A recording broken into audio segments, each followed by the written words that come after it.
Tanggapi serangan Israel di tempat ibadah Muslim, Hamas dan Jihad Islam Palestina lakukan serangan balik tengah malam.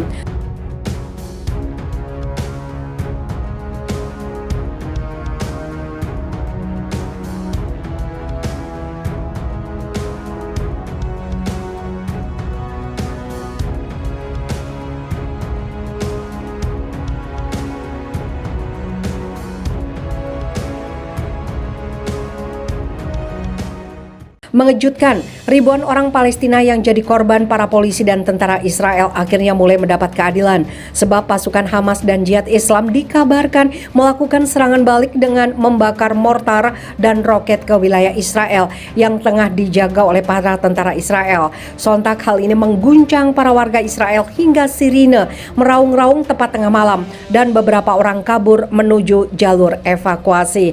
Sementara itu diberitakan sebelumnya, kelompok Palestina Hamas dan Jihad Islam ngamuk atas serangan tiba-tiba Israel di Bab al-Rahmah atau Gerbang Rahmah, area ibadah di Masjid Al-Aqsa di wilayah pendudukan Yerusalem Timur. Berita media Palestina mengatakan pasukan Israel merusak perlengkapan lampu dan sistem kelistrikan selama serangan tersebut pada Sabtu. Hazim Qasim, juru bicara Hamas, mengatakan serangan itu merupakan lanjutan perang agama Israel atas situs suci di Yerusalem. Perjuangan mempertahankan identitas Arab Islam dari Masjid Al-Aqsa akan terus berlanjut tanpa terpengaruh, kata Qasim dalam pernyataan tertulis. Juru bicara Jihad Islam Tarek Silmi mengatakan serangan itu adalah salah satu agresi dalam perang terhadap Masjid Al-Aqsa. Upaya oleh administrasi pendudukan Israel untuk menguasai masjid tidak akan pernah berhasil, kata Silmi. Sebelumnya, masih pada April, pasukan Israel menyerbu komplek Masjid Al-Aqsa dan mengusir umat Muslim yang sedang beribadah, meningkatkan ketegangan di seluruh wilayah Palestina.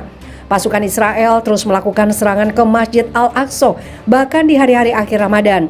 Arab News melaporkan, Menteri Urusan Yerusalem Palestina, Fadi Al-Khatmi, mengatakan masyarakat internasional harus mencegah eskalasi kegiatan Israel yang berbahaya di Yerusalem di tengah lonjakan kekerasan dan penangkapan.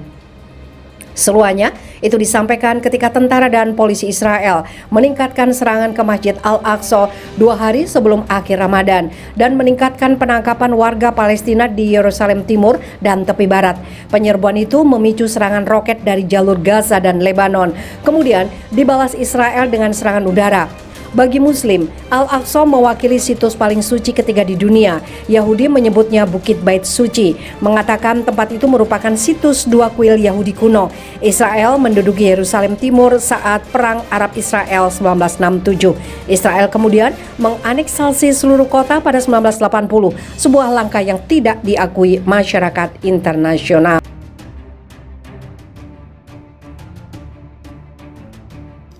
Pasukan di jalur Gaza Palestina kembali meluncurkan serentetan roket ke wilayah Israel bagian selatan pada Kamis pagi waktu setempat. Peluncuran roket itu disebut sebagai aksi balasan dan aksi polisi Israel yang menyerang Masjid Al-Aqsa dan memukuli sejumlah jemaah di sana, tepatnya pada subuh dan juga malam hari. Sementara itu, sirine peringatan serangan udara di Israel pun meraung sebagai tanda waspada. Militer Israel bersiap-siap menangani serangan balasan dari Hamas itu yang kemungkinan memang dari milisi Hamas di Gaza. Ini merupakan serangan kali kedua setelah Gaza meluncurkan sekitar puluhan roket ke wilayah selatan dan kini mereka kembali menembakkan ratusan roket ke Israel. Aksi polisi Israel menyerbu Al-Aqsa di saat Muslim menjalankan ibadah Ramadan dan jelang Paskah itu mendapatkan kecaman dari banyak negara termasuk Rusia. Negara-negara yang terhimpun dalam Liga Arab pun langsung menggelar rapat darurat menyikapi tindakan kekerasan polisi Israel di Al-Aqsa yang semena-mena. Salah satu hasil pertemuan itu mengaktifkan desakan agar Dewan Keamanan Perserikatan Bangsa-Bangsa atau DKPBB yang kini dipimpin oleh Rusia segera menggelar rapat membahas insiden di Al-Aqsa dan memberikan hukuman pada Zionis yang melakukan kejahatan kemanusiaan itu. Sementara itu, dua diplomat PBB mengatakan sesi itu akan berlangsung secara tertutup. Pertemuan itu dilakukan atas desakan Uni Emirat Arab sebagai perwakilan Liga Arab dan Cina. Demikian dikutip dari Times of Israel. Rapat itu bakal menjadi sesi darurat setempat ataupun yang keempat yang digelar Dewan Keamanan menyambut konflik kedua negara ini sejak Benjamin Netanyahu menjadi Perdana Menteri Israel. Rusia juga mengatakan agar insiden Al-Aqsa segera diredam sehingga konflik tidak meluas, karena jika semakin meluas maka pasukan dari pendukung Palestina itu bisa turun gunung.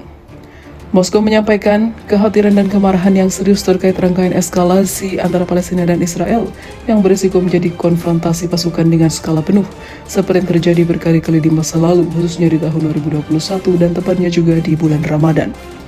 Kata juru bicara Kementerian Luar Negeri Rusia Maria Zakharova, seperti dikutip Anadolu Agency.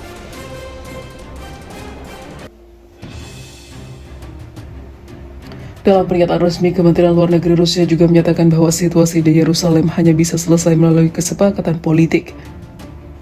Kami meneruskan fakta dalam hal tersebut bahwa tak ada alternatif untuk memulai kembali proses perdamaian Palestina dan Israel di bawah kerangka hukum yang disetujui Perserikatan Bangsa-Bangsa berdasarkan prinsip solusi dua negara. Demikian pernyataan Kementerian Luar Negeri Rusia.